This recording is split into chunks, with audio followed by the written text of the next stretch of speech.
மரியாதைக்குரிய ஸ்டாலின் அவர்கள் பிள்ளை விநாயகர் சதுர்த்திக்கு வாழ்த்து சொல்ல மாட்டார், கிருஷ்ண ஜெயந்திக்கு வாழ்த்து சொல்ல மாட்டார், தீபாவளியே கிண்டல் பண்ணுவார். ஆனால் இஸ்லாமிய பண்டிகைகள் கிறிஸ்துவ பண்டிகைகளுக்கெல்லாம் வாழ்த்து சொல்லுவார். நாங்களும் நிறைய முறை கேட்டுட்டோம். பட் அது அவருடைய பழக்கம். அவர் இந்து விரோதி என்பது எல்லாருக்கும் தெரியும். ஆனால் மீண்டும் கேட்பீங்க, அதில் இந்துக்கள் இல்லையான்ட்டு. இந்துக்கள் இருக்காங்க. இந்துக்கள் என்றைக்கு ரோஷமோடு வரானோ அன்றைக்கு திமுகலாம் இருக்க முடியாது. அந்த ரோஷங்கிற வார்த்தை யூஸ் பண்ணிங்க. உண்மை உண்மை. இந்துக்கள் ஜென்ரலாக majority voters middle income group. ரோஷம் இல்லையா? ரோஷம் இல்லை. ரோஷம் இருக்கிற ஒருத்தம் கூட திமுகவுக்கு வாக்களிக்க மாட்டான். இந்துக்களுக்கு ரோஷம் இருக்கிற ஒரு இந்து கூட திமுகவுக்கு வாக்களிக்க மாட்டான். விநாயகரை கும்பிடுற ஒரு இந்து கூட திமுக வாக்களிக்க மாட்டான்.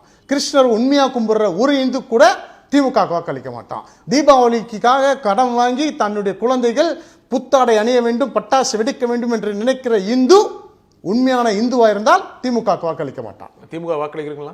நிச்சயமா. அவங்க ஏதோ காரணத்துக்காக வாக்கு அளிக்கிறாங்களோ ஒழிய உண்மையான இன உணர்வு இருந்தால், இந்து என்ற உணர்வு இருந்தால் திமுக இங்கே டெபாசிட் வாங்கக்கூடாது.